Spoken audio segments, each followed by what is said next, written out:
One local city just got a little bit bigger.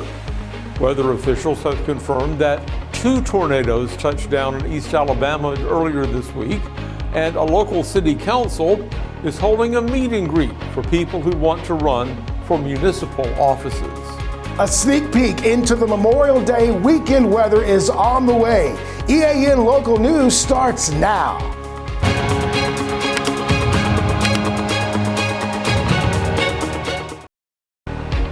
This segment of EAN Local News is brought to you by Waldrop Metal Buildings, custom metal buildings built right here in Anniston. Hello, we're glad you could join us. I'm Mike Stedham. The Gadsden City Council has annexed 2 proposed subdivisions this week, paving the way for more people to move inside the city limits. Mayor Craig Ford said the annexation is good news for both the future residents and the city government. The first subdivision annexed this week will be a 28-acre parcel of land that expands the city limits along Wharton Bend Road and Oakland Drive. Developers plan to build about 84 townhomes in 3 phases on that property. District 5 City Councilman Jason Wilson explained to the council why the land should be annexed. This section of property already directly abuts to the city of Gadsden property, so we're just extending the boundary of the city of Gadsden, and what this will do will allow us to provide water and sewer service to this new development, this new neighborhood development. Obviously, with most of Hortons Bend being part of unincorporated Etowah County, they aren't necessarily tied in and they don't receive all the city services that the city of Gadsden residents do. For example, fire service and police service for those properties. So as they're building this new development, it made a lot of sense for them to be annexed, for the property to be annexed into the city of Gadsden so that they would receive all those services. The other annexation added land to existing parcels in the city limits on Owens Drive, bringing that total area to 28 acres. Development plans for that subdivision include 24 homes. A Lincoln man facing felony charges in St. Clair County was arrested this week in Priceville during a traffic stop on Interstate 65. Priceville police say they arrested 41-year-old Tommy Joe McDaniel at a traffic stop around 1:40 Tuesday afternoon. During that stop, officers discovered that McDaniel was driving with a revoked license and had outstanding felony arrest warrants for escape in the first degree and possession of a forged instrument through the St. Clair County Sheriff's Office. After his arrest, McDaniel was taken to the Morgan County Jail, where he will remain without bond pending extradition back to St. Clair County. Some of the storm damage in 2 East Alabama counties Tuesday night was caused by tornadoes, according to weather officials. Details when we return.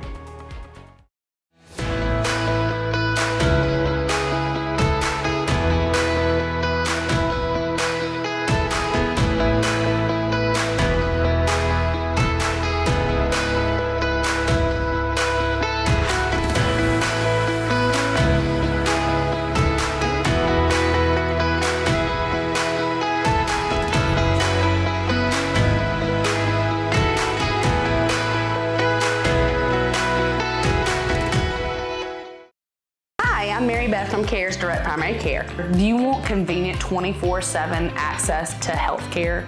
We're available in person, by text, phone, and video visit. Sooner or later, we all get sick. A quick trip to an ER or urgent care can quickly add up to more than the cost of 1 year's membership of Direct Primary Care. If you have a high deductible, you can quickly burn through that before your insurance activates.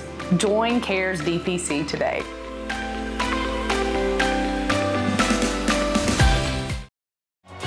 This segment of EAN Local News is brought to you by WM Grocery, located in Heflin, Wadowee, Roanoke, and in Piedmont. Officials with the National Weather Service's Birmingham office spent Wednesday investigating the damage caused by storms as they made their way across the state late Tuesday night. By the end of the day, they confirmed at least 6 tornadoes, including one in Calhoun County and another in Cleburne County. The first local tornado hit the Sachs area around midnight. It was classified as an EF1 tornado with top winds of 95 miles an hour. It was on the ground for just a few minutes and left a 3.5-mile long path of destruction with no injuries. The Weather Service says this tornado appears to have touched down somewhere inside the restricted area of Clark Range, formerly known as Pelham Range, based on the radar. The first damage outside the military base occurred along the Bynum Leatherwood Road just north of the Lloyd's Chapel Cemetery, where several large trees were uprooted. The tornado then crossed Reeves Road and Gardendale Drive, where swaths of trees were snapped or uprooted, with trees falling on a manufactured home and a site-built home in the area. Several pine trees blocked traffic access across Parkwood Road near its intersection with McCulley Lane. The tornado next crossed Alexandria Road, where several streets were blocked with uprooted hardwood trees. As the tornado approached U.S. Highway 431, significant damage continued but became more sparse and sporadic as the tornado appeared to end and transition into a thunderstorm wind event. A few minutes later, that same storm spawned a tornado in Cleburne County along County Road 67. It left a path of destruction about 2 miles long, but caused no injuries. A local city council is inviting potential candidates for city office to come and meet the voters. That story is next. Spring into freshness at WM. Celebrate the season with our bountiful selection of farm fresh produce. From juicy berries to crisp greens, taste the flavors of spring at WM.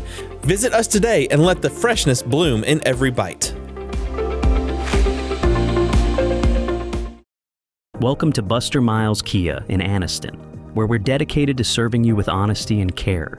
Whether you're shopping for a new or used car or need service, we're here to make it easy and stress-free.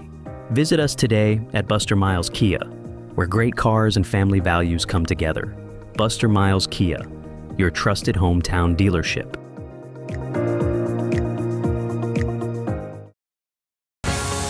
This segment of EAN Local News is brought to you by Oxford Lumber. Come visit any of our locations in Oxford, Jacksonville, Talladega, and Roanoke. The Jacksonville City Council is inviting new candidates in this year's city elections to visit the council chambers and introduce themselves to the public.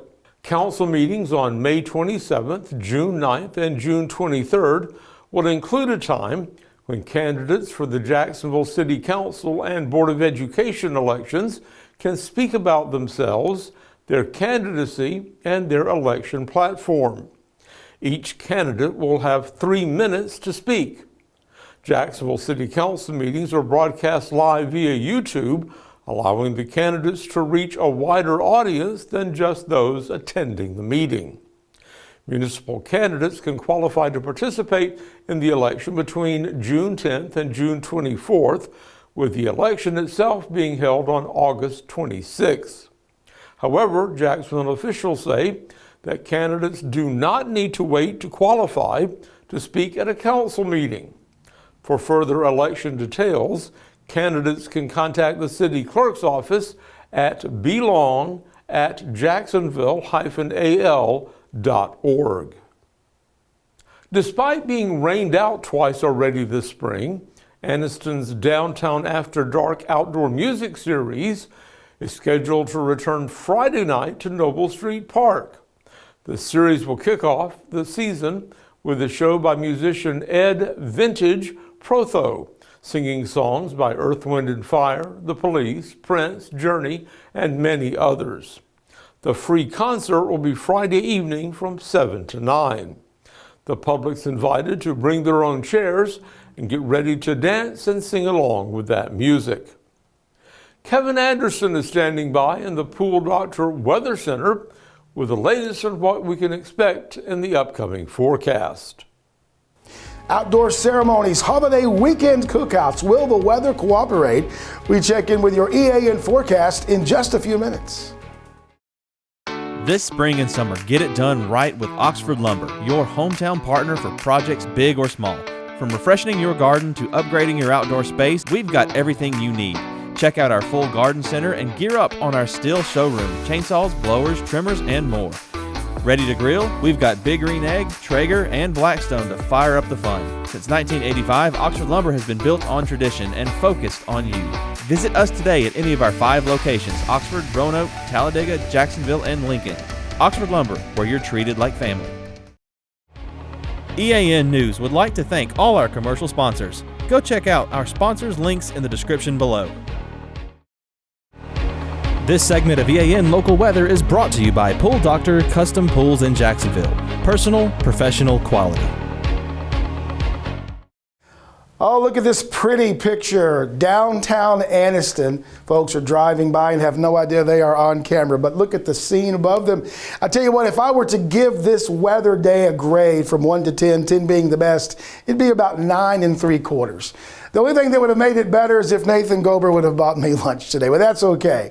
Beautiful weather today. We got a little warm, but how about the cool start for this morning? Some of us were down into the mid-50s and we warmed up to 81, folks. This is really good. Now, if you like today, you're going to really like tomorrow. So we're still a little bit below where the average is, 83 on this day, and the low, of course, is 61, so we went way below that. Our temperatures tonight, we're going to be in the mid-50s rather. Got to turn my air conditioning off last night. Still left the box fan on that. I just got to have it. But folks, look at that, 57, and we'll be cooling off again tonight and tomorrow night. Look at this, clear skies, no rain to mention at all. So we've got a clear evening into your Friday. Now, to me, this is going to be maybe the weather day of the spring so far. High temperatures in the mid-70s, so go ahead, take that lunch on outside tomorrow. We'll wake up tomorrow morning again in the mid-60s, and we'll warm up to, once again, about 81 by the time we get to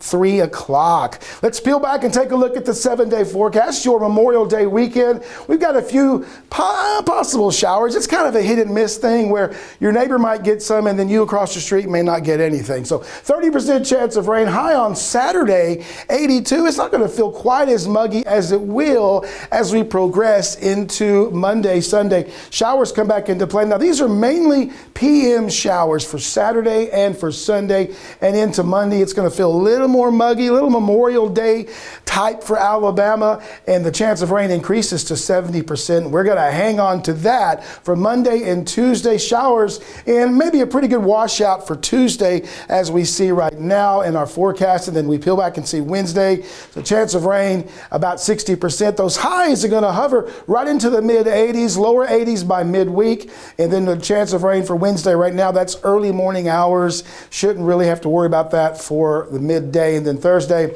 looking on ahead into our 7-day, we're back down into the upper 70s. That is your 7-day forecast. We are so thankful for the folks at the Pool Doctor in Jacksonville, Alabama, for taking care of this weather segment. More EAN news is on the way right after this. At Pool Doctor Custom Pools in Jacksonville, we believe a great pool is where the best memories are made. Family cookouts, sunny afternoons, kids laughing and splashing, it all starts with a pool that's clean, clear, and ready for fun. That's where we come in. From trusted Pentair products to the cutting-edge BeatBot cleaners, plus top quality chemicals and fun accessories, we've got everything you need to keep your pool perfect. Visit Pool Doctor today, where pool care meets family care.